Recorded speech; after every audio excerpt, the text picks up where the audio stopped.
Me being 40, Bobo being 40 pounds overweight. We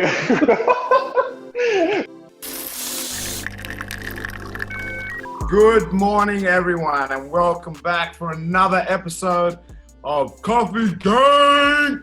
Dial up edition. If you're joining us for the first time, it's okay.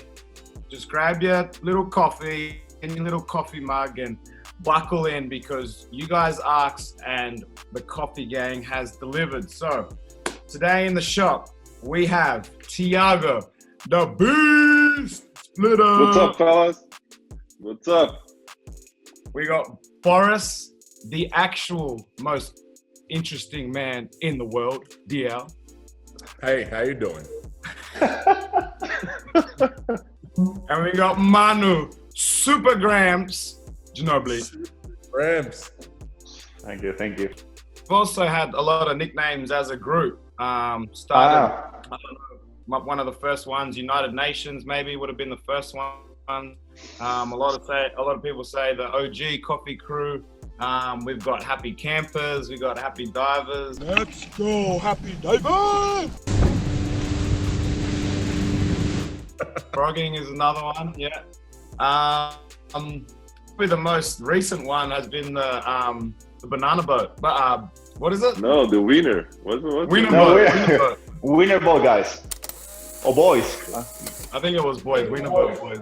Well, first of all, we got to tell people what the actual float was. Well, it was a hot dog, like a winner. It was a winner, actually.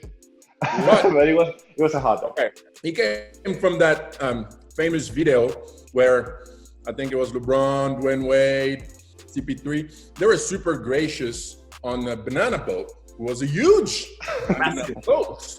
And so we're like, okay, I think we can do the same thing because we are gracious ourselves. Except I had the little version of it. So it was like a little wiener hot dog boat, and it was meant for 3 people.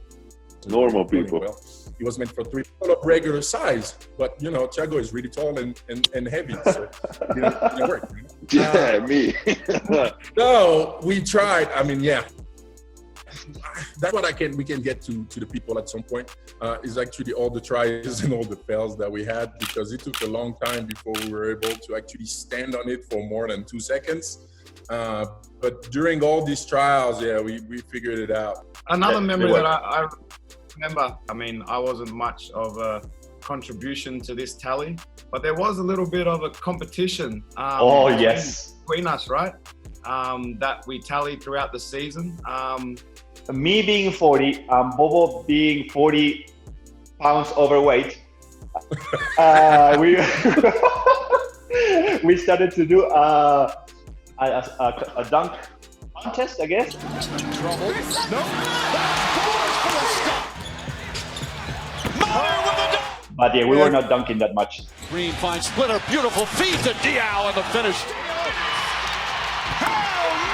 But hey, it was highly celebrated because whenever we got a dunk, it was a big deal. So. And everybody was aware of it too. Usually the dunks were like, does it count or not, Paddy? We were asking Paddy on the fly, like, Paddy, that one counts? Now, the problem is, Manu, you cheated because you had the ball and you were supposed to throw me some lobs, but you never threw it because you were scared I was winning the competition. So no, I wasn't scared. I was scared at Pop if I throw you a lob to you. I could be benched for a month. Hey, Paddy, have you ever dunked? I mean, you know when you have one of these and you might have a biscuit or something and you dunk it in here? Yeah, but a warm up. I would love to count it in a warm-up, so if it counts, then yes. But in a game, for whatever reason, from the warm-ups to the game, the rim goes about this much higher. but you dunked in the warm-ups? It's in warm-up though, so there's going to be a little asterisk next to it. But you can try it though. Like you do steal the ball sometime on point, and then you like fast break by yourself. I think you should try it. You do high school layups. John. Tell us about high school layups. You go do that. I don't remember. What was the story? Was Pop saying, don't do that? Those are...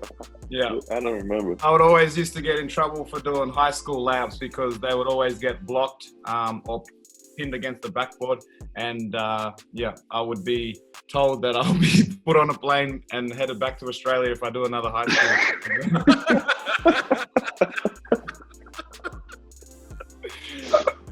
So this crew right here has also got a lot of nicknames. Some have been named by other people.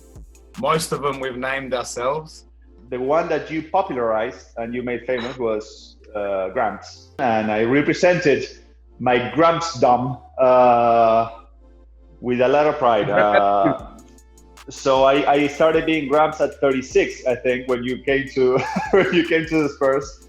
I was a Gramps for all the last 4 years, and then you started with the Grandpa Juice thing, and it blew out. So that was my nickname. Bobo. Bobo had a verb. Bobo has a verb. It's a different thing. Oh, yes. When you can, your nickname becomes a verb, it's big time. Yeah. So you explain, buddy. You explain, buddy, that one. You know, when you are boboing, it means you are daydreaming, you're thinking about a million other things, All your business other than the moment, and you're kind of off in the fairyland kind of thing. It happened a few times that, you know, after 30 games in the season, we are talking about the next opponent, and, you know, Vince Carter, for example, was, you know, playing against us. I said, Vince is in Dallas. Like, after 30 games, like, he had no idea. Or, you know, is he back? He was hurt. Yeah, like 50 games ago. So that was a very usual comment by Bobo, and he became to be boboing. he can even boboing in a group chat. So we talked about something, and 2 weeks later, he comes back on that subject and he answers you. Yeah. Yes. And I'm like, Yes. oh, Jago, you had a new baby? Oh. Yes, just like that. 2 weeks later. She's 1.5. Tigo, you got any first memories of whether it's been coffee gang or going to grab coffee together or dinners or whatever it may be, first memories of any of that? I don't know. Let me think about it. We can cut, right? You guys help me out. We gotta go back to the album. One day we went to watch the sky when we had, what's the name of that, Mino? Meteor shower in Denver. Meteor shower in Denver. So we saw a meteor shower in Denver in the top of the building. You know, we just sit there in the cold, in the parking lot, yeah, and just watched him. It was unbelievable. You know, it was my first time. I never saw something like that. You know, just the bonding of the group. It was some great years together, you know, not just get coffee, like you said, but just getting together and knowing each other. And now we had the chance to, you know, maybe once a year to go and do something together as a group. Like last year we hold, you know, hopefully we can do that every year and see each other because, you know, we have great memories together. Boy disappeared. He goes back to the locker room. He got his Nespresso machine and he drinks a coffee. You never warm up. The two answers that I'm always warmed up. We were in middle of the wild. All we had was logs and rocks. Man of the bush. That's commitment right there.